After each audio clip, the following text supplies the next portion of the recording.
এবং আমি এই কলটা পেয়েছিলাম আমাদের স্পোর্টস উপদেষ্টার কাছ থেকে।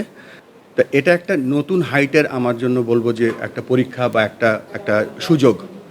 তো এই সুযোগটা আমি বাংলাদেশ ক্রিকেটের আপনাদের কাছ থেকে শত শত প্রশ্ন পেতাম যে আপনাকে ডাকা হয়, আপনি আসেন না কেন, আপনি কি সুযোগ পেলে আসবেন।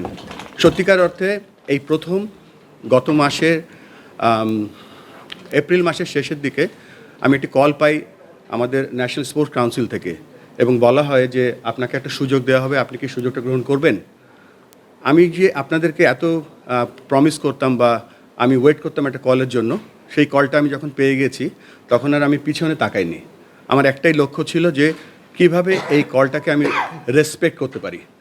তারপর পর্যায়ক্রমে আজকে 30শে মে আমাকে আমাদের সম্মানিত ক্রিকেট বোর্ডের ডাইরেক্টররা আমাকে নির্বাচিত করেছেন, এবং আমি এই কলটা পেয়েছিলাম আমাদের সম্মানিত স্পোর্টস উপদেষ্টার কাছ থেকে, এবং আই ওয়াজ অনার্ড যে এরকম একটা কল তিনি আমাকে করেছিলেন। আর তার ফলশ্রুতিতে আজকে একটা বড় দায়িত্ব পেয়েছি, যে দায়িত্বটা হচ্ছে বাংলাদেশের ক্রিকেট না, ক্রিকেট ইন বাংলাদেশ। বাংলাদেশে কি ক্রিকেট আছে সেটা আমরা চেষ্টা করব আরও সামনের দিকে এগিয়ে নিয়ে যেতে। আমি বিশ্বাস করি যে 11 জন ক্রিকেট খেলে না, বাংলাদেশে সবাই ক্রিকেট খেলে।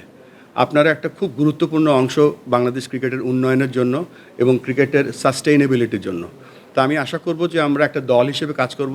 আমরা সেটা করে এসেছি বলে আজকে আমরা 25 বছর ধরে টেস্ট খেলছি, আমরা ভালো পারফরমেন্স করছি, আমাদের অনূর্ধ্ব 19 দল বিশ্বকাপ জিতেছে, আমাদের মেয়েদের দল এশিয়া কাপ জিতেছে। আমরা আরও ভালো কিছু আশা করব, সে পোটেনশিয়াল আমাদের মধ্যে আছে।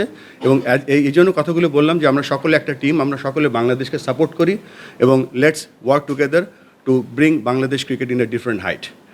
আমি আবারও ধন্যবাদ জানাচ্ছি আমাদের বাংলাদেশ ক্রিকেট বোর্ডের সম্মানিত ডাইরেক্টর যারা আমাকে আজকে নির্বাচিত করেছে। এখানে আমি অভিনন্দন জানাচ্ছি আরও দুজন নির্বাচিত হয়েছেন, বাংলাদেশের দুজন ভাইস প্রেসিডেন্ট, একজন আমার পাশেই বসে আছে ফাহিম সিনহা, আর একজন আজকে খুব গুরুত্বপূর্ণ টাস্ক নিয়ে লাহোরে আছেন ফাহিম ভাই, নাজমুল আবেদিন ফাহিম। সো আমরা এই যে টিমটা গঠন করেছি, এই টিমের মাধ্যমে আমরা সামনের দিকে এগিয়ে যেতে চাই।